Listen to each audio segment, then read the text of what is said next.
years and track and field team for 2 years. He has also been a member of the soccer team for 1 year and volleyball team for 1 year. Matthew has received his varsity letter and jacket, and he has been awarded honor roll multiple times.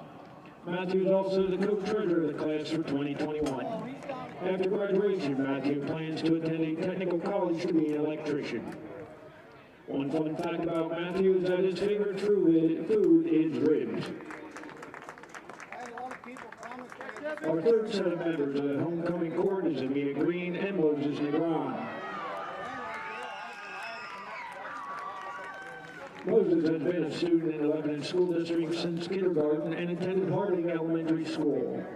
Moses participated in track and field. He is also a member of the Cedar Leaders Club. Moses has been awarded honor roll multiple times, and after graduation he plans to attend college and major in robotics and engineering.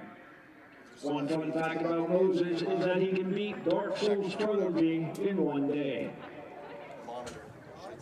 You'll have to get the other two from Dale.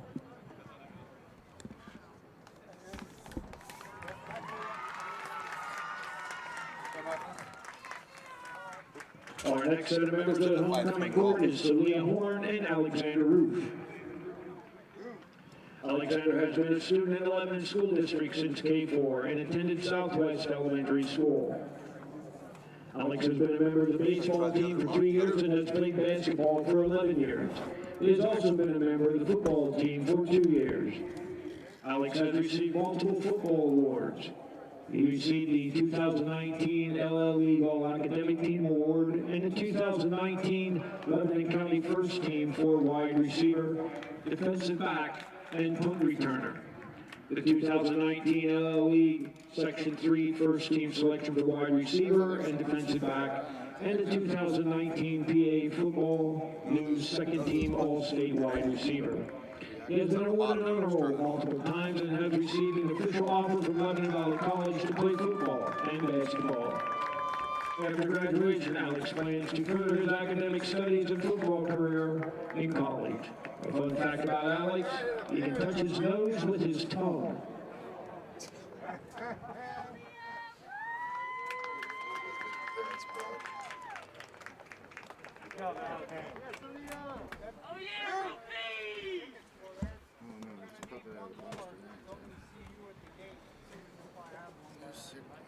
And the last set of members of the homecoming court is Valerie Peralta and Isaiah Rodriguez.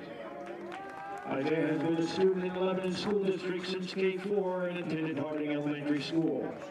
Isaiah has played football and basketball since he was 6 years old, and he has been a member of the track and field team for 1 year. Isaiah has received multiple football awards, selected as Froggy Valley Player of the Game, Section 3, Back of the Week, and selected for the 2019 Lebanon County First Team Offense and 2019 Lancaster Lebanon League All-Star Football Team Offense. Isaiah has been awarded honor roll multiple times. After graduation, Isaiah plans to attend college and major in business and to play football. A fun fact about Isaiah, he wears a size 14 shoe. At Wednesday's evening's Homecoming King competition, Isaiah was crowned the 2020 Homecoming King. He earned the crown by participating in an obstacle course with his fellow King Court contestants. Congratulations, Isaiah, and congratulations to all the young men for receiving the honor of being nominated to the King Court. We'd like to thank Bob Phillips, Patty Nash, Jeff Steckbeck, Christine Schellhammer, and Lynn Horstick for donating their vehicles for us to use to introduce this year's homecoming court.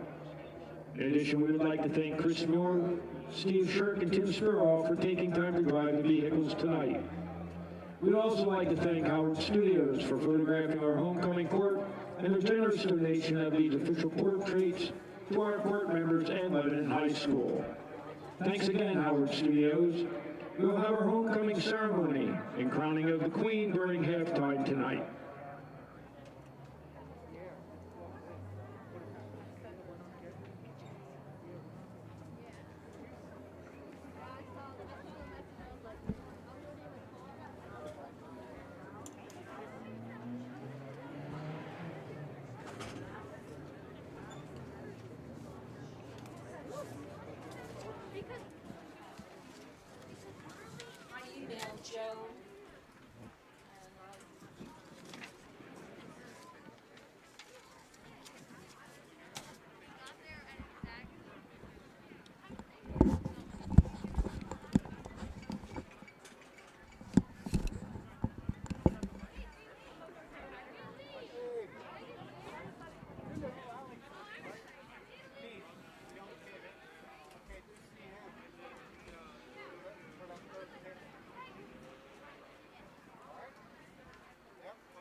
I would also like to draw your attention to the field surface tonight. October is Cancer Awareness Month, and our maintenance crew has placed 2 cancer awareness ribbons on the 35-yard line on each side of the field. Many of our players are wearing pink socks, pink t-shirts under their uniforms, and pink armbands in honor of Cancer Awareness Month 2020.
Good evening and welcome to Homecoming at Lebanon's Alumni Stadium as tonight the Cedars take on the Garden Spot Spartans in a Lancaster-Lebanon League Section 3 tussle. I'm Ted Game, but the key to tonight's operation is Zach Musser. He handles all of the technical duties on this Streamcast team. Together, we'll bring you all the action in what is sure to be an exciting football game. We'd like to welcome all those who are watching the Lebanon High School streaming site. I'll provide you with my regular disclaimer. We're sure to be partial toward the Cedars. If I become unbearable, feel free to do what my dad often did back in the day when sports announcers became more than he cared to deal with. Turn off the sound. It's even easier today because all you have to do is click the mute button. A little history of this matchup. For 22 years, the Cedars and Garden Spot banged heads as combatants in Section 2. The two teams even met in the District 3 playoffs in 2008. However, that changed in 2016 when the Cedars moved to Section 3. Now, with the 4-section alignment, the Spartans have joined Lebanon in Section 3 for this season and next. But with the Berks County schools joining in 2022, the Cedars will move to Section 2 and off the Garden Spot schedule once again. Matt Zamperini was a third-year head coach for the Spartans for that playoff contest back in 2008. He would remain the Spartans' head man for 10 seasons before stepping down after the 2015 3-year hiatus. Zamperini returned to the Garden Spot helm last year and is now in his 12th season as the Spartan mentor. Last week against Donegal, the Spartans broke a 26-game losing streak and bring a 1-2 record into this game. The Spartans returned 13 starters from last season, several of whom will play on both sides of the ball. They lean more on the run game than the passing game, running for 469 yards thus far this season as the Cedars come onto the football field. Pulling the trigger for Garden Spot is quarterback Jesse Martin. He's 27 for 51 on the year with 256 yards, but like the Spartans in general, Martin has done most of his damage on the ground. He's the section is another receiver in Martin's eye with 5 receptions for 49 yards. Spartan defense will be led by a linebacker trio that includes Mercer, who leads the team with 21 tackles and has added a sack as well, and Tyler Gillenwater and Adam Steffen. They back up the defensive line that includes Tom Hartman, Israel Mares, along with Luke Shirk. You'll hear from the following guys in Spot's defensive backfield: Tim Allen, Cameron Wing, Gavin Miller, and Andrew Good. The Spartans also boast an elite status kicker in Walker Martin. Once again, no relation to the other two Martins.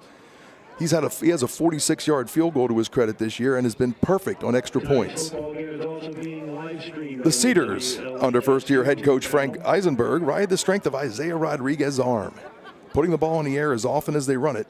However, last week, for the first time this season, the Cedars rang up more yardage on the ground than they did passing in their 31-20 victory over Ephrata that raised their record to 2-1. Perhaps this sends a message that if you overplay the Cedars' passing game, their running game will make you pay. And at this time, our national anthem by the Lebanon High School Marching Band.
And that was the Star Spangled Banner, courtesy of the Lebanon High School Marching Band.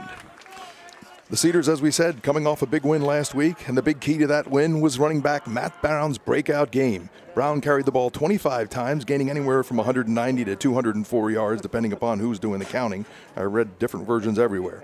Anyway, his 3 fourth-quarter touchdowns sealed the win for Lebanon.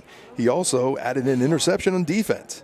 So last week's work moved him into the number 3 spot on the Section 3 rushing list. So we'll see 3 of the section's top 4 rushers tonight.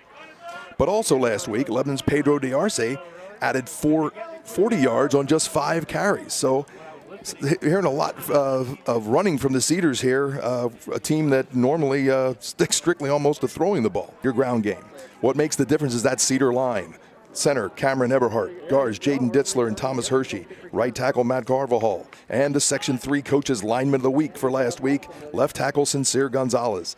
These guys are all veteran starters from the 2019 season. Rodriguez will be throwing to Alex Roof, who, despite often drawing double coverage, like he did last week, he hauled in 10 passes for 129 yards and extended his lead as the section's number 1 receiver. 74. And we'll get to a few more of the Cedars as the Spartans prepare to kick off, and that will be Walker Martin. And deep for the Cedars, that should be Matt Brown and Alex Roof. Our officiating crew for tonight. The referee is Randy Fields, the umpire Harry Flood, the linesman Dan Lenz, line judge Wally Campbell, and the back judge is Dave Kamek. As Martin, with that awesome leg, kicks it into the end zone for a touchback, so the Cedars will take over on the 20-yard line. Rodriguez, who will be throwing to, in addition to Roof, Caden Harbaugh. He caught a touchdown pass last week. Michael Johnson, 3 catches last week.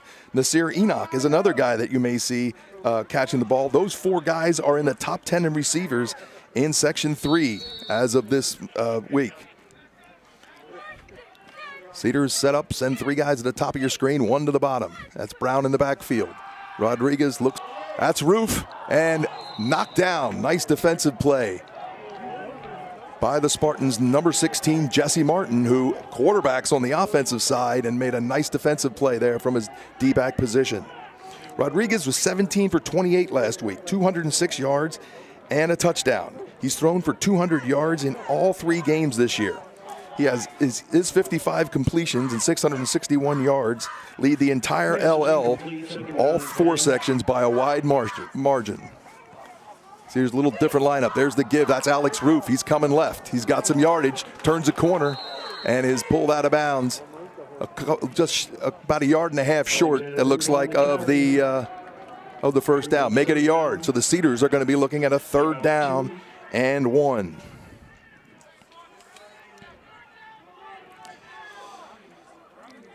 In addition to all this, Isaiah Rodriguez is less than 200 yards from becoming only the 26th quarterback in the 49-year history of the Lancaster Lebanon League to throw for over 5,000 yards. And we'll get to more on that a little bit later, as there's a whistle. Something apparently is on the field.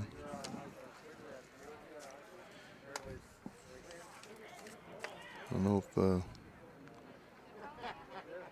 it's a football, it looks like. I don't know how that got there. Left over from the kickoff, I guess, and got thrown back in, and no one picked it up. Okay, so the Cedars, once again, 2 guys go to the top, 1 to the bottom. A slot in there, that's Matt Brown. And Brown is brought down in there by Spartan linebacker, number 52, Aiden McLeod. Correction, he came from the left tackle spot. Wow, that's a tough play, because that play moved to the right. McLeod showing some great mobility on that play. Cedars have a slot and slots at the top. 4 wide, 4 receivers with Brown in the backfield. Rodriguez to his right. He's looking, he throws, and it's incomplete. That would have been a tough catch. He tried to thread the needle, and Alex got a hand on it, intended for Alex Roof, but it goes incomplete. And that decision puts us in a bit of a pickle here, because we've turned the ball over on downs on our own 29-yard line. So the Cedars defense already going to get tested. Cedars line up with a three-man front, three linebackers. Cedars have an ever-changing defense. We'll talk about that a little bit here. There's a flip out onto the left side as Martin, a team that's noted for running the ball, flips a pass out to number 27, Blake Weaver, just a sophomore, and Weaver takes that down to the 15-yard line and a Spartan first down. Montgomery will see some action along with Wright, but it's Nate Hollinger, Ditzler, and Gonzalez who will be the front guys for the Cedars here to start the ball game. Motion for Garden Spot, and a fake, and Martin, that's Jesse Martin up the middle, and he's down, looks like about the 8-yard line. Pickup of about 7, and the Spartans starting to move right off the bat. For the Cedars, Skylar Sadison, one of our main guys at linebacker, but there's a lot of other guys that'll be contributing this evening. As straight up the middle, that must be Dykey, and he's cut down in there by Roof. And number 11, Rafael Quinones. But it's enough for a first down, and it's going to be first and goal for the Spartans from the 4. Also in there for the Cedars, good snap. And it's blocked. That was Matt Carvajal. And just like that, Martin's perfect extra point season comes to an end as Matt Carvajal breaks through the Garden Spot line to block the extra point, and it'll stay 6-0.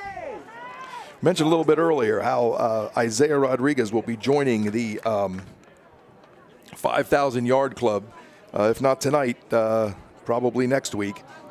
The Cedars already. It is, and all thanks, you could probably say, to Jerry Onchik's air raid offense, which the Cedars continue to employ, especially with a guy like Isaiah Rodriguez. But on that list, not too far ahead of Isaiah is Mark Piles. In front of Mark for the Cedars, Mark would be number 19 on the list. In front of Mark would be the number 14 spot is Alex Troutman at 55.81. And in the number 10 spot, the leading passer in Cedars history is James Capello with only 4 yards under 6,000. And all of those guys played, as I said, as part of Jerry Onchuk's air raid offense. And Martin will kick. Once again, it's Roof and Brown deep. They stack up, so you can't pick the guy out that you're going to kick to, and they'll make their move as they do now.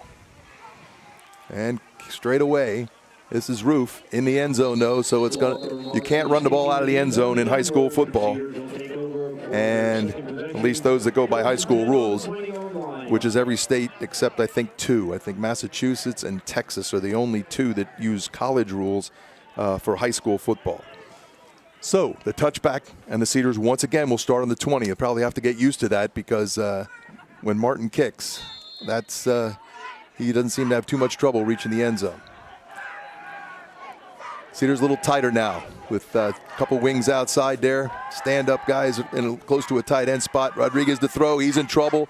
Fires it in the direction of Matt Brown. I think he just wanted to get rid of that one as he had nowhere to go. So he was able to chuck that into the ground and avoid a loss of yardage. And it'll bring up a second down.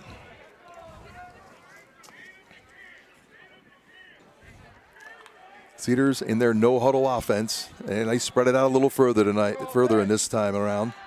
And it's a screen to the left, off the hands of number 14, Michael Johnson, as they run that little bubble screen, and Michael can't hold on to it. That was kind